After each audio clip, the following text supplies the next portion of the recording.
The brassy Indian sun rises over tiger country. The sambar stag eats in peace. The tiger is his enemy. Though for the moment no alarm calls from jungle companions break the dawn silence, but somewhere in the sun-striped shadows, the tiger is waiting. Who could ever claim that the lion is king of the beasts? The tiger is coming, and the world of the jungle knows it.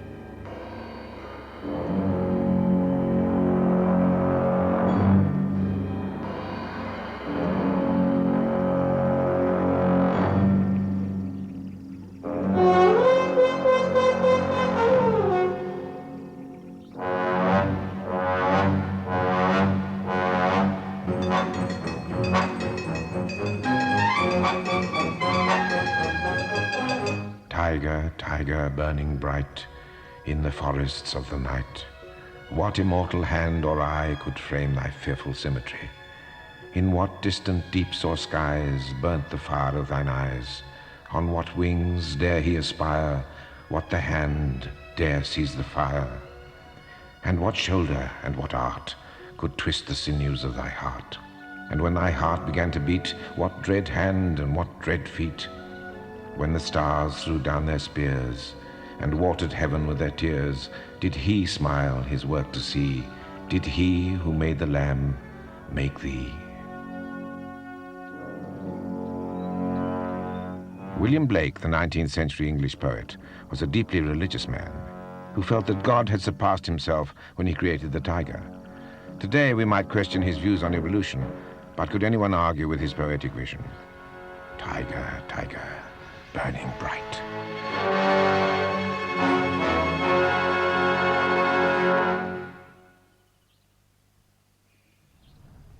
Tiger, the most elusive, the biggest, the most powerful, the most fearsome of the great cats.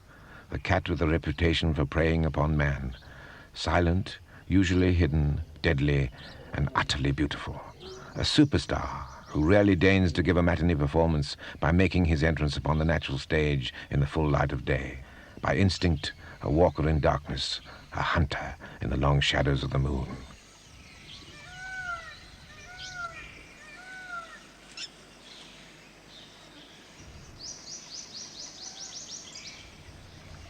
The creature's home, the steaming jungles of the Far East, or so we tend to think when we hear the word tiger.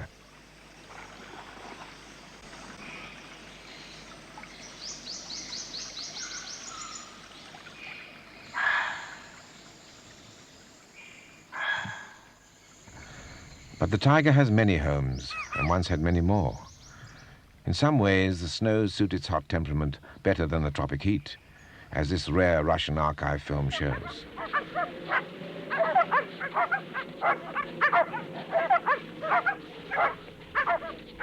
A young Siberian tiger is captured by Russian wildlife rangers and their dogs.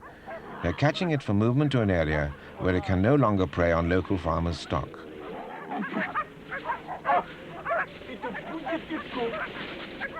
There are 6 races of tiger. They differ only in size, marking, and thickness of coat. The shaggy Siberian tiger may look ridiculously out of place in this snow scene, but prehistorically, tigers lived in the frozen north. They're quite at home in the cold. Today, one of their problems is keeping cool in the hot climates to which they later migrated.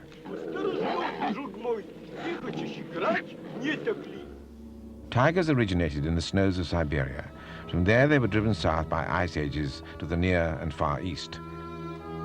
Only 50 years ago, the 6 known races of tiger occupied this area. Today, their range has shrunk to this. At the top of the survival league, Indochina may hold as many as 2,000. India, the traditional stronghold, is down to 1,800 tigers. The thick forests of Sumatra may hide as many as 800. The lowlands of Nepal, the Terai, contain 200. The Sundarbans of Bangladesh hold around 20. There may be as many as 12 Javan tigers left. Iran and the Caspian area continue to produce rumors of tigers, but no definite confirmation that they exist.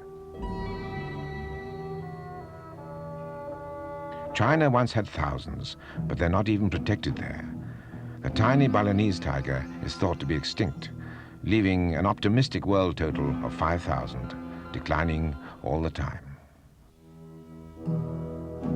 Starting with the prehistoric saber-toothed model, the tiger has always captured man's imagination.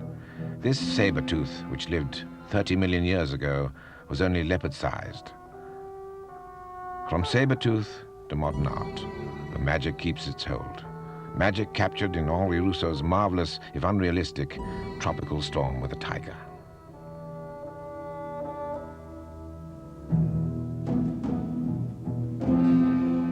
The illustrator of this early book of beasts had quite obviously never seen a tiger. But the Romans had. This 2,000-year-old mosaic comes from Cyprus. The Mughals invaded India from Mongolia in the 14th century and ruled for 300 years. They loved to hunt tiger. Savage as this scene is, they understood conservation, one emperor even laying down plans for a tiger preserve. A descendant of the Mughals built this life-sized musical tiger devouring a European. Known as Tipu's tiger, it was the favorite after-dinner entertainment of Tipu Sultan, the ruler of Mysore in southern India. Tipu had a superstitious reverence for the tiger, only exceeded by his loathing for the invading British infidel. The British defeated and killed him at Seringapatam in 1799. It's the savagery of the tiger that fascinates. The Maharaja's victim has been given fangs of a viciousness never seen in nature. In this later painting, the tiger almost dwarfs the elephant. It's said that the main fear of every Briton arriving in India was that he would be eaten by a tiger. The artist was always ready to oblige, even if the picture did not tell the true story.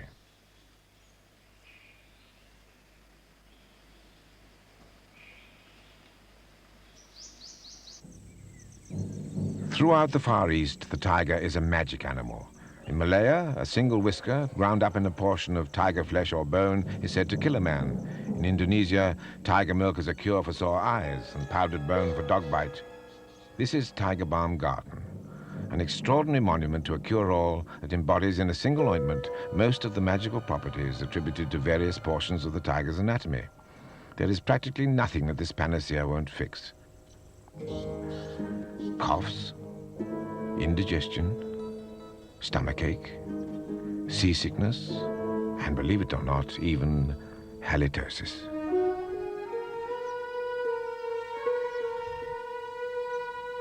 The advertising industry appreciates the selling power of the tiger, sometimes losing a little of its dignity, but giving the tiger the one quality it's a little short on, humor. And so to perhaps the most famous power symbol of all, a tiger you put in your tank.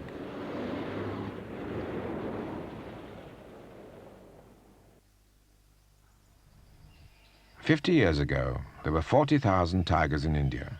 Today, there are fewer than 1/20th of that number. So what caused the disaster? Remembering the great tiger hunts of the Maharajas, it's tempting to answer the gun, but that would be far less than the truth. Let's go back to one of those incredible tiger hunts and see what went on and how, if at all, it affected the future status of the tiger. This unique early colour film was shot for his own personal record by Lord Linlithgow, Viceroy of India in the late 30s. The hunt has been set up in his honour and that of the First Lady, the Vicereine. The tiger hunt, with all its ceremonial and panoply, was part of the hospitality of that vanished era. Today it may seem strange, looked at through our conservation-conscious eyes, but to have refused an Eastern prince's invitation to such a hunt would have been a diplomatic insult, unthinkable, of course, for a viceroy. And there were still plenty of tigers left to hunt. Under the British, the rules were strict, and the bags usually reasonable. Of course, there were excesses. One Maharaja accounted for 1,150 tigers in his lifetime. Among the princes, a big slaughter was often a status symbol.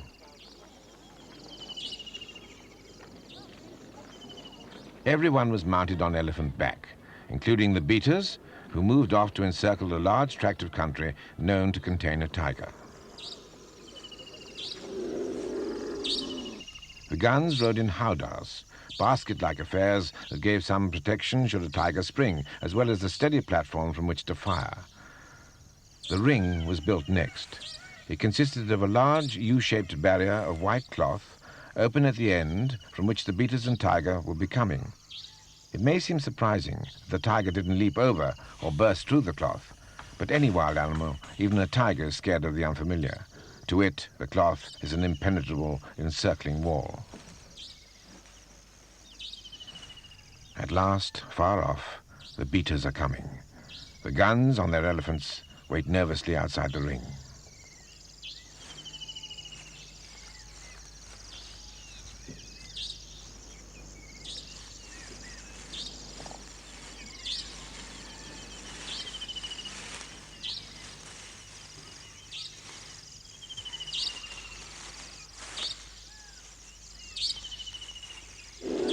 The tiger is just ahead in that tall grass.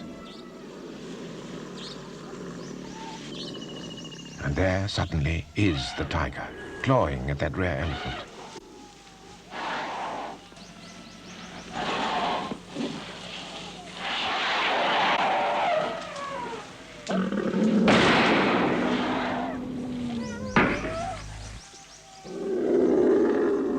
It's all over.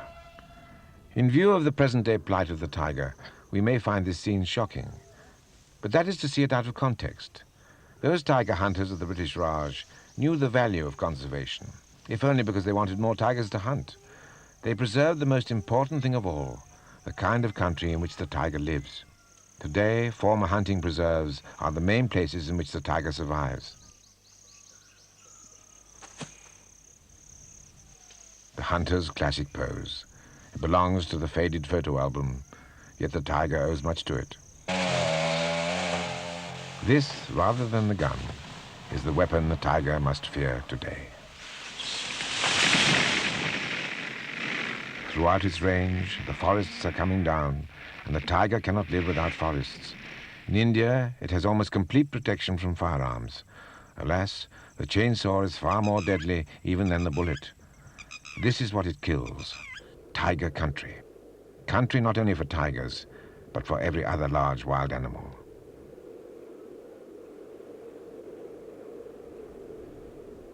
And for some small ones, too.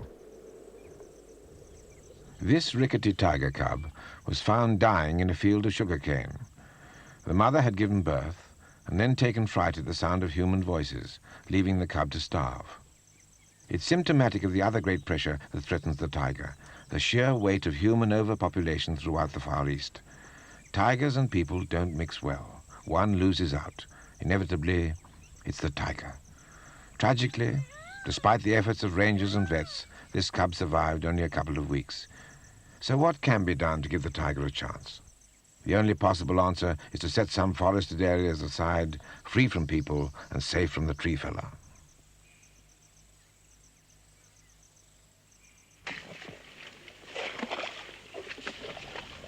Such an area is Tiger Haven and the Dudwa National Park on the opposite bank of the Neora River in northern India. Dudwa has forest, full protection by the Indian government, and a stock of wild tigers. It also has the full-time concern of Billy Arjun Singh, a passionate conservationist.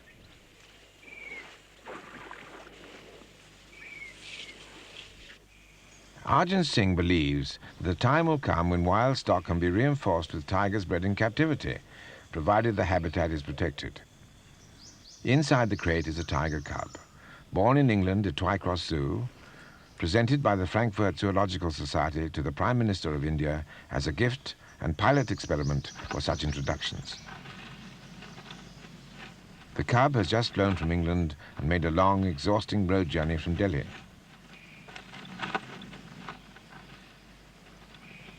Arjun Singh supervises her disembarkation outside his farm at Tiger Haven. Her name is Tara, which means star, and she is 3 months old.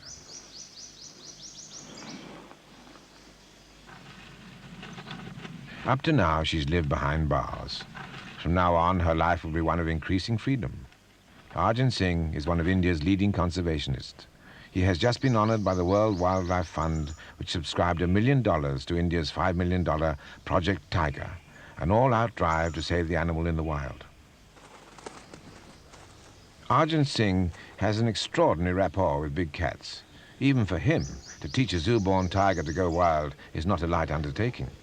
But he had already successfully reared and returned 2 leopards to the jungle. It might be a long process, but he felt reasonably confident he could do the same with Tara.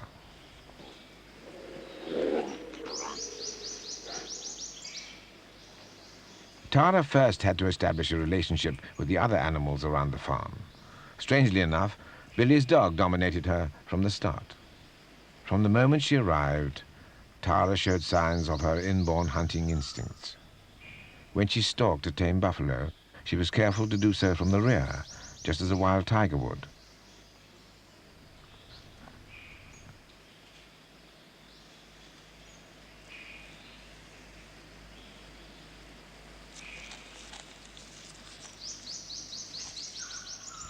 Tigers don't become fully independent until more than 2 years old.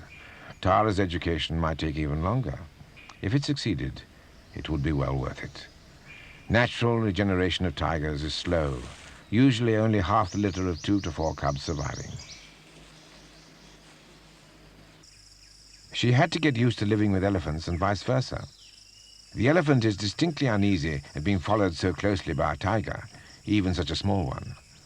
Arjun Singh's elephants meet quite a few wild tigers in the national park. They're trained to be steady in the presence of an enemy who will, under provocation, sometimes spring at them.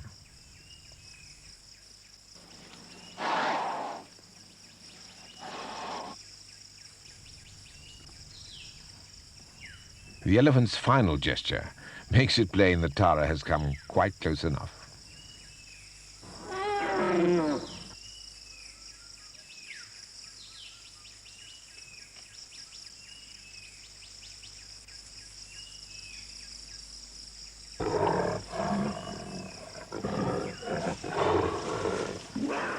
What threatened to be the trickiest introduction of all passed off quite peacefully.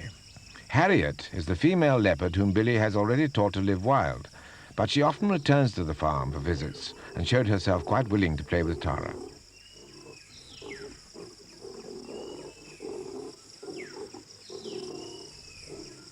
So Billy started Tara's training by taking her for walks in the forest. Tara, as befits a tiger, was a cat who liked to walk alone. She almost ignored Harriet, who sometimes joined them.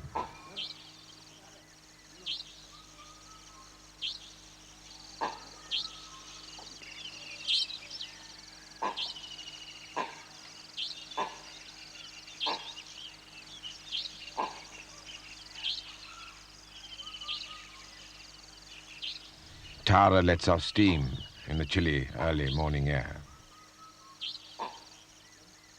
These early walks served a useful purpose, to get Tara used to the sights and sounds of the forest.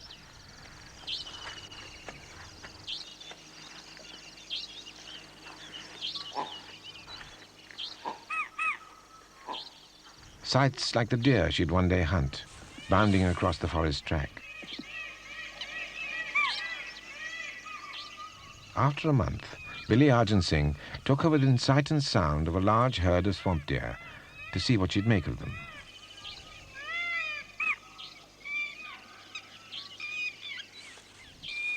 Arjun Singh has no illusions about the future of Tara's kind.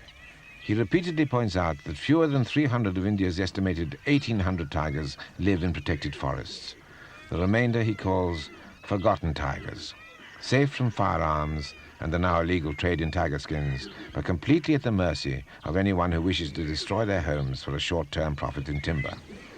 He hopes his government will act to protect the forests in all of its 14 national parks and 135 sanctuaries, not just 3 parks as at present. Otherwise, what is the sense of teaching a tiger cub like Tara to live free in the wild, when the wild may no longer be there?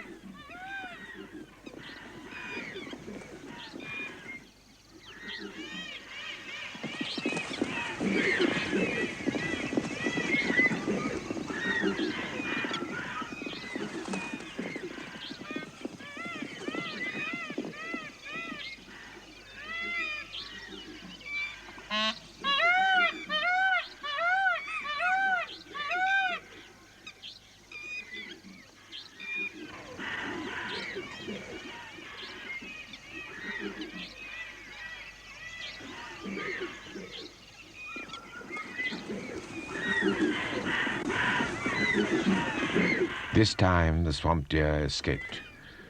But Tara will grow and learn, and in the safety of Dudwa, she will be able to put her skills to good use. But what of those other tigers, the forgotten tigers, not only in India, but across the face of the Far East? The tiger, secretive and solitary, as menacing as a hidden assassin treacherously lying in wait to kill. Well, that's the way we've been brought up to think of it. Only recently have we begun to understand the tiger better.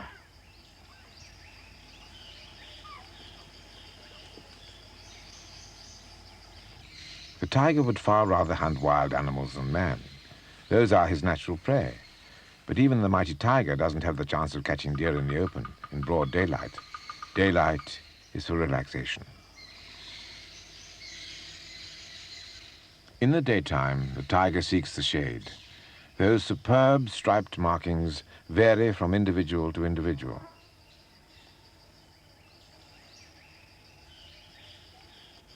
The white spots are used as an aggressive signal when the ears are turned forward. A tiger's length depends largely on the size of its tail. From tip of tail to muzzle, a big male tiger measures 10 feet. Those canine teeth for killing and holding are often 5 inches long. The claws in those huge pads are retractile. The tongue used for tearing hair and skin from prey is as rough as a rasp. A big male weighs 500 to 600 pounds, a female around 350. The Chinese have a proverb: 2 tigers cannot share one hill. Until recently, it was thought that the tiger was as solitary as the saying suggests. But now scientists are finding that tigers associate in the jungle more frequently than anyone imagined. Basically, though, they keep to their own home ranges, which may cover as much as 25 square miles.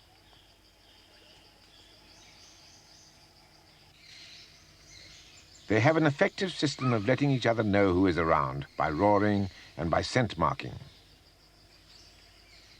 This tigress is sniffing the scent left at the base of a tree.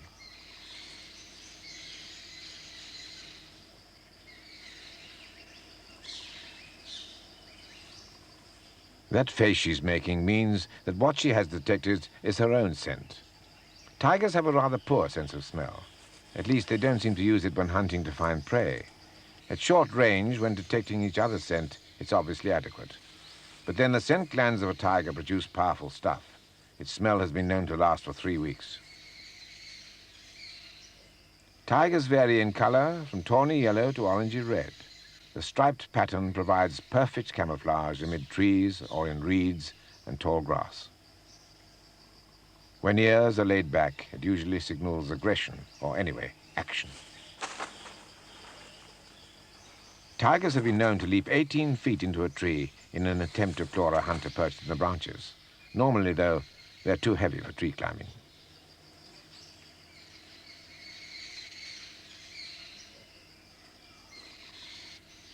They have a special use for trees, though no one yet knows the precise purpose. With an action very like a domestic cat, they rake their claws down the trunk. It may be just to clean and sharpen them. Fragments of claws are sometimes found embedded in the tree. But individuals repeatedly use the same tree, so these deep and fearful claw marks may well be another device for marking out their home ranges.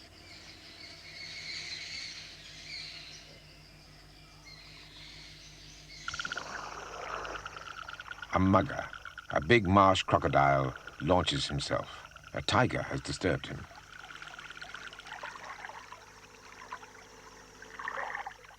But the tiger is far too powerful to take any notice. Tigers are marvelous swimmers. Of all the cat family, they take most readily to the water. Aquatic sports are an important part of the daily life of the tiger. The reason is once again traceable to the tiger's distant origins. It still wears a heavy coat and needs desperately to keep cool.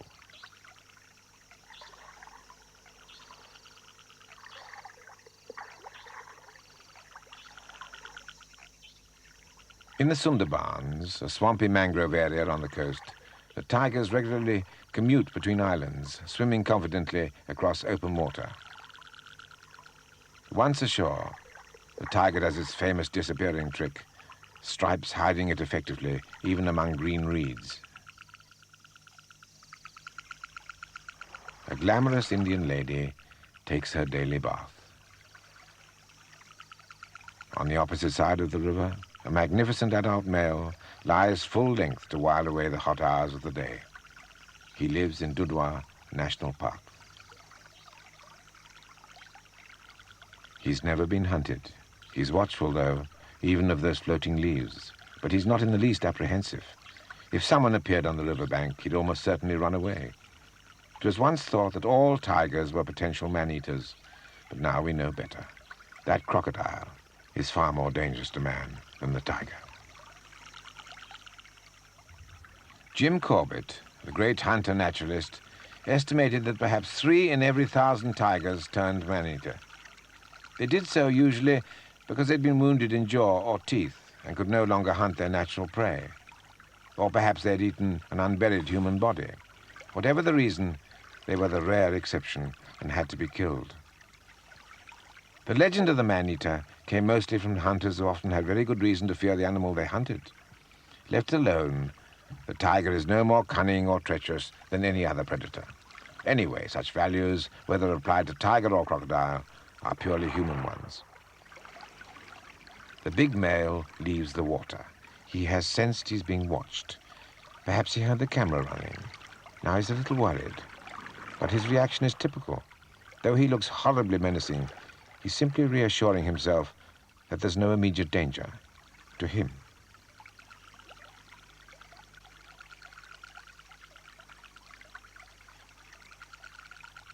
When he's satisfied, he melts away. A Victorian hunter wrote once, "You will on no account move into a jungle infested with tigers without your rifle in your hand and both barrels cocked."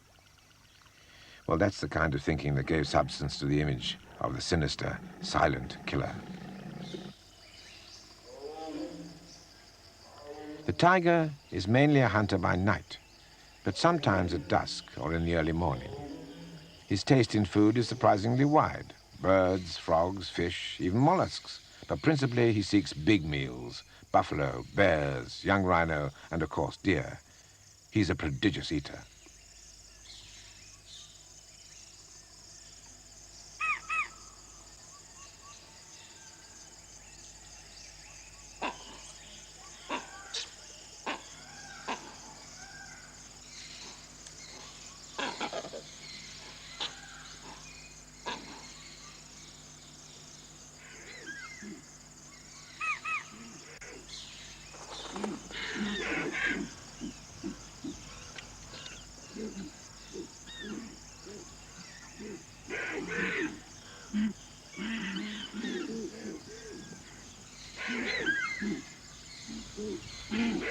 The swamp deer know the tiger is around and fill the air with alarm calls.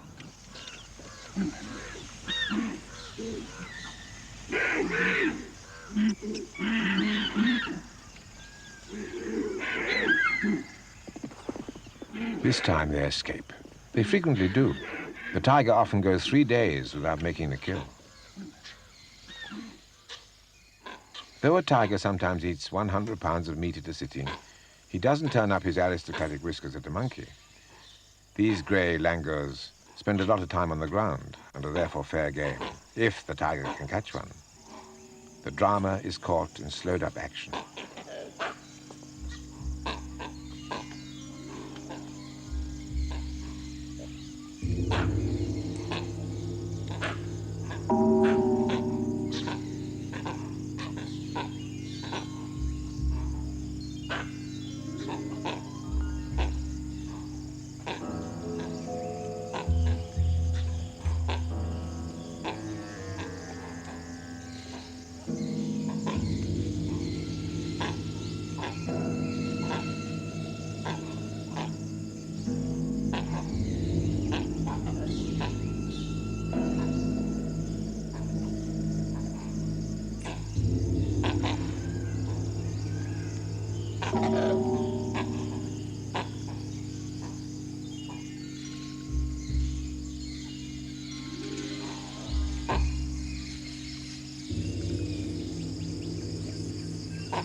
Death is instantaneous.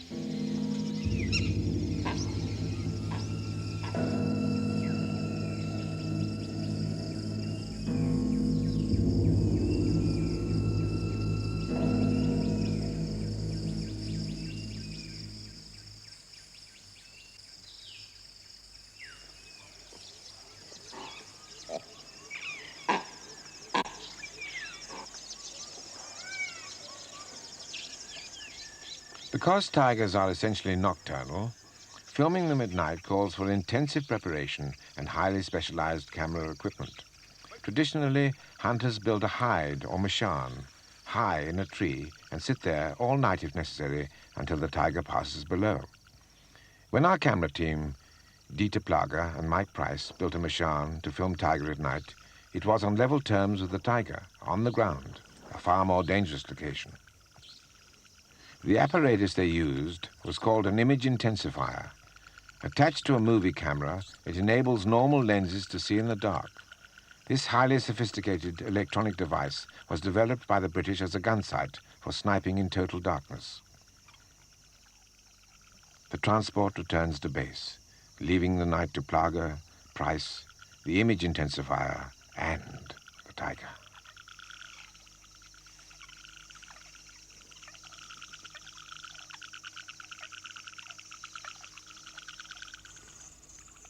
When darkness falls outside, the tension builds up. So do the mosquitoes. The intensifier is switched on. A shape approaches on the far bank. For the first time ever, we're allowed to see the secret world of the nighttime jungle. The prehistoric bulk of a great one-horned rhinoceros looms out of the darkness. Perhaps the rhino is cautious, because she knows that night is the time when the tiger prowls.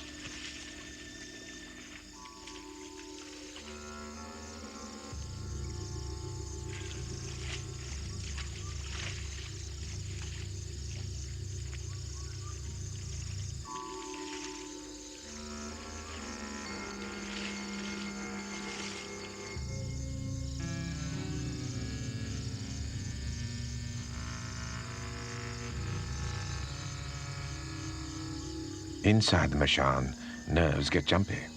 But not because the rhino is advancing on their flimsy hide. They know the rhino would shy away rather than touch it. But because some eerie sense tells them the tiger is very close. So intent is their concentration on the rhino that they little know how close.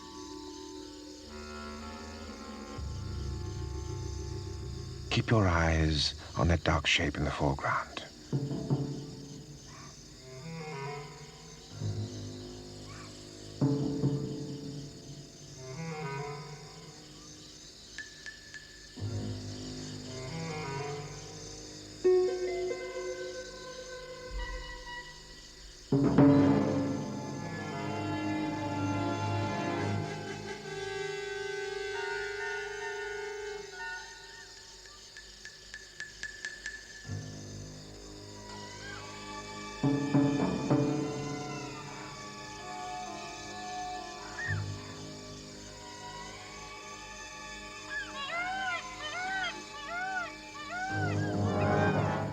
The victim is a young buffalo. A hog deer calls and stamps its foot in alarm.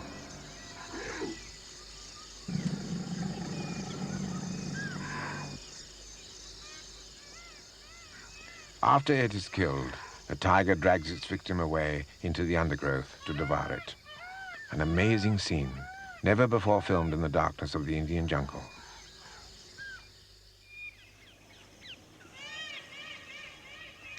The camera team's eyeball-to-eyeball meetings with tigers were usually in daylight. Eyeballs seldom came closer than the day on which Mike Price climbed alone to the hide he had set up on a tiger trail in Chitwan National Park. Chitwan is a former royal hunting area which His Majesty the King of Nepal has declared a national park.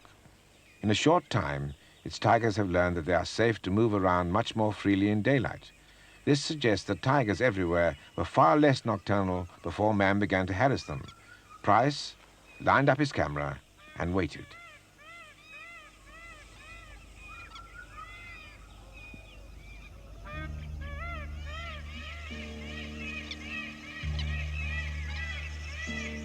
It can be a lonely business waiting for a tiger in a canvas hide.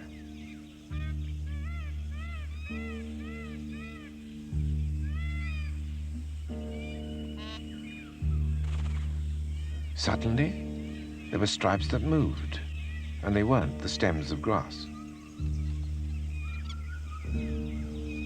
Even if you know about tigers, this is the moment when you have to persuade yourself very hard that only 3 in 1,000 eat people.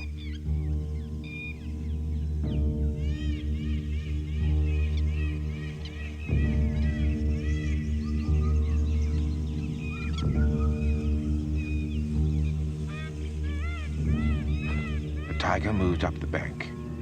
It was so close to the hide that Price had to take his camera off the tripod and hold it by hand. He said afterwards that he was deafened by his own heartbeats. When he looked out at the other slit, the tiger was looking in. The thudding of his heart was even felt by the shaking camera.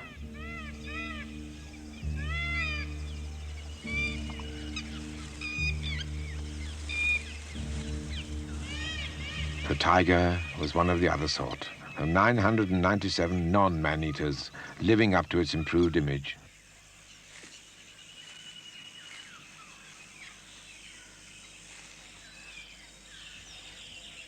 That image has been enhanced by work currently being carried out in the Royal Chitwan National Park. A whole new fund of knowledge has sprung from research financed by the Smithsonian Institute of Washington and the World Wildlife Fund. In the pale light following sunrise, long lanes of white cloth are set up, very similar to those used to make the killing ring in the old-style tiger hunts. This time the ring is not closed. The white cloths form a long funnel, the narrow end of which is left open. The tiger will be driven down this funnel to be shot, but not with a bullet this time, but with an anesthetic dart.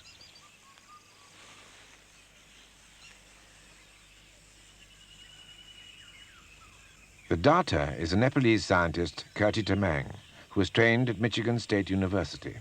His scientific colleagues working on the Smithsonian Tiger Ecology Project are both Nepalese and American. The objective, when and if a tiger is darted, is to put a radio transmitter around its neck by means of a special collar. Then the tiger will give out a signal that can be tracked wherever he goes. The capture gun is loaded with the anesthetic dart and a low-velocity charge placed behind it.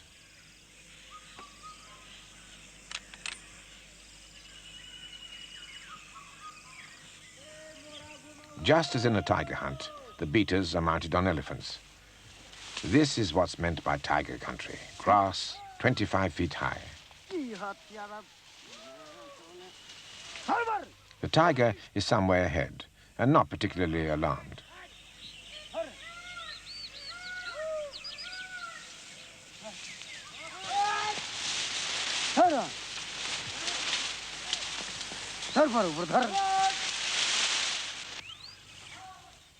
That's a Samba stag. For him, too, the beaters are still far distant. Any moment now, spooked animals will begin to run. There goes a Samba. The next customer is in a state of primordial confusion. The rhino huffs and puffs, snorts and wheezes, not sure which is the correct course to take. But then rhinos are not particularly bright, and in emergency tend to look for something or somebody to charge.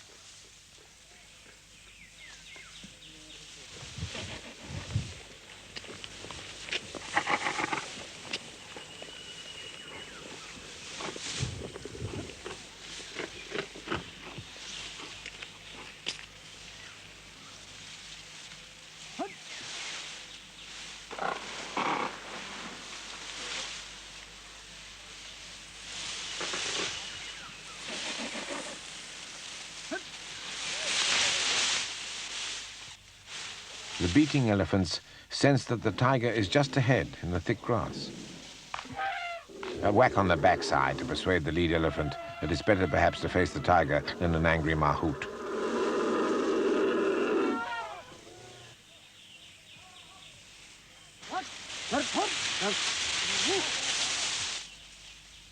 The king of the jungle is in no hurry. It's not his nature to panic.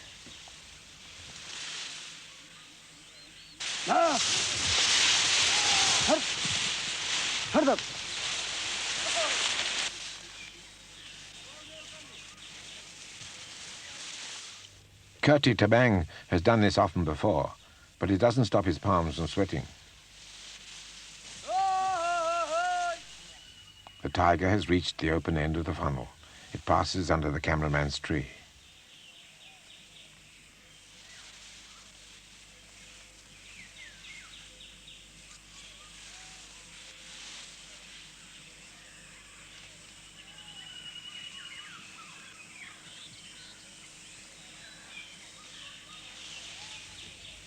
The dart safely home. It hit fair and square. Now the tiger will run a little way before the drug begins to work and it becomes unsteady and collapses. It must be watched closely and followed.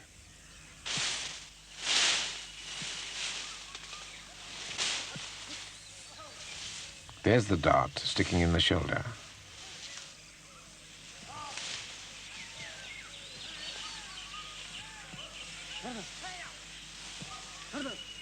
The tiger won't get much further.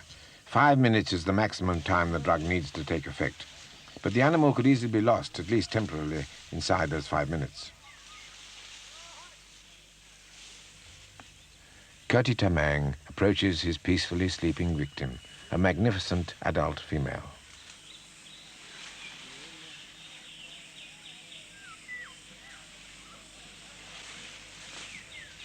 She's collapsed on the dart, but it won't have done any harm. Only the needle would have pierced the skin. The thick body of the dart is designed so that there can be no risk of it penetrating, even with over 300 pounds of tiger lying on top of it. They turn her over. She's as stiff as a board.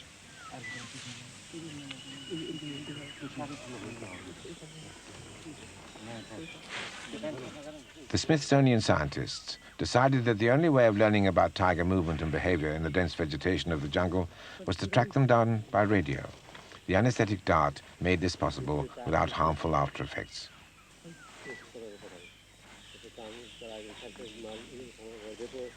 Already a great deal has been learned about the tigers of Chitwan. That pillow of leaves, by the way, is to prevent the unconscious tiger from breathing in dust. One thing that has been discovered by radio tracking is that though the tiger is essentially a loner, it's a lot more sociable than anyone imagined. Tigers socialize far more at kills than was previously thought.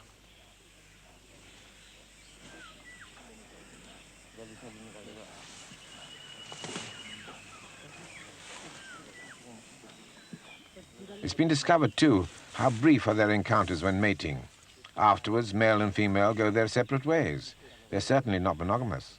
The 3 resident males darted at Chitwan mated with any female in season. Adult females were either pregnant or had dependent young all the time. There's a lot of work to be done while the effects of the drug last. Kurti Tamang takes identification photographs. Tigers can often be identified by their pug marks, so those enormous pads are accurately measured and any distinguishing features noted. Canine teeth also. There's almost as much tooth inside the gum as shown in the mouth. Panting is a harmless side effect of the drug. The tigress is given water to keep her cool. It's poured on the tongue so she won't choke.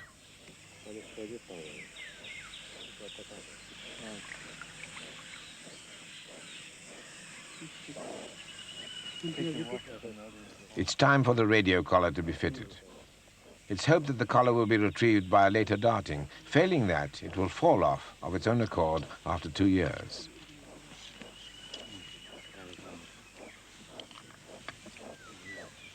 Each miniature transmitter has a different wavelength, so it's a simple matter when tracking to identify which animal you've located. A check to ensure that the transmitter is putting out its signal.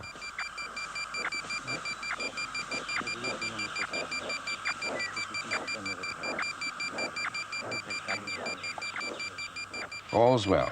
Radio Tiger is on the air. Now the tigress will be moved into the shade to sleep off the anesthetic in her own time. It was during her recovery that our camera team got another nasty shock.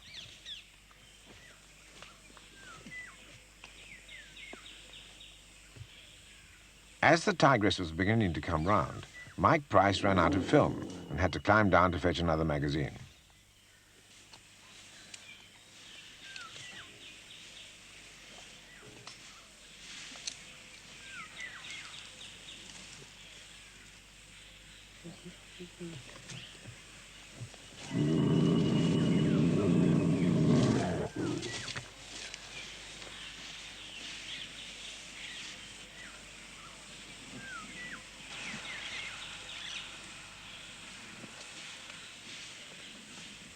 The tigress was considerably more alert than he'd bargained for. Mercifully, the drug hadn't entirely worn off. But it did so very shortly afterwards, and she made off a little unsteadily into the jungle.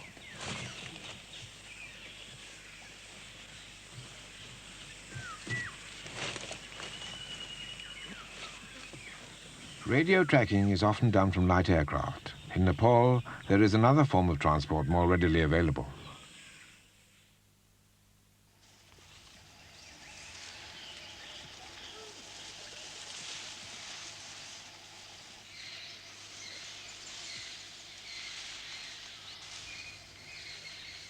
A good deal of the Smithsonian Project's tracking has been done from elephant back.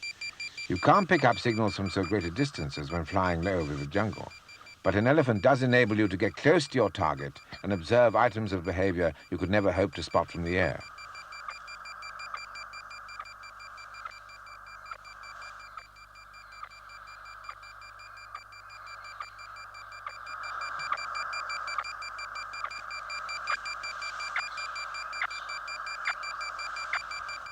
From an elephant, the range of a transmitting tiger is anything from 3 kilometers to 30 yards.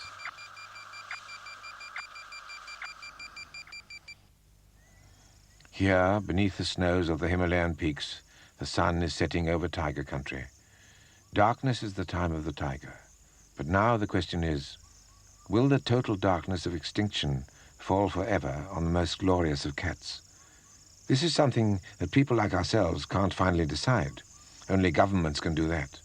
But people can sometimes influence governments. Somewhere out there, as night falls, a tiger is prowling, one of the last representatives of its noble race.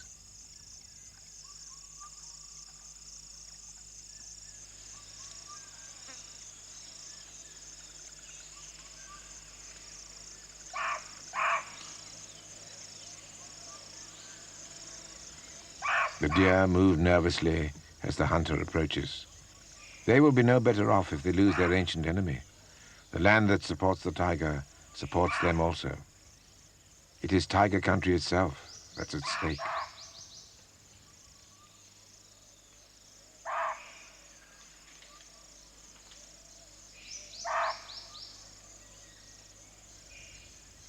But it's not their turn yet. Anyway, not this particular night. The tiger has killed elsewhere. What you are about to see is something that may be given to few people ever to see again. 4 tigers together on a kill. This extraordinary scene was filmed in the Royal Chitwan National Park.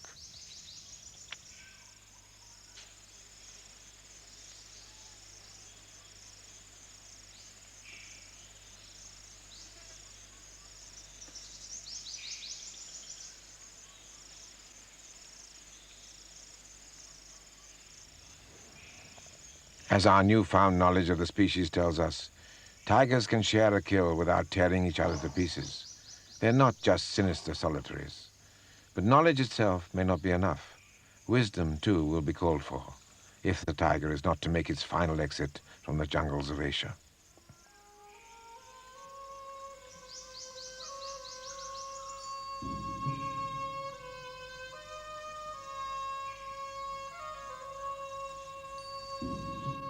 That man of religious visions and great artistry, William Blake, put it best when he wrote, "Tiger, tiger, burning bright in the forests of the night." The question is, how long will there be forests for that tiger fire to shine in?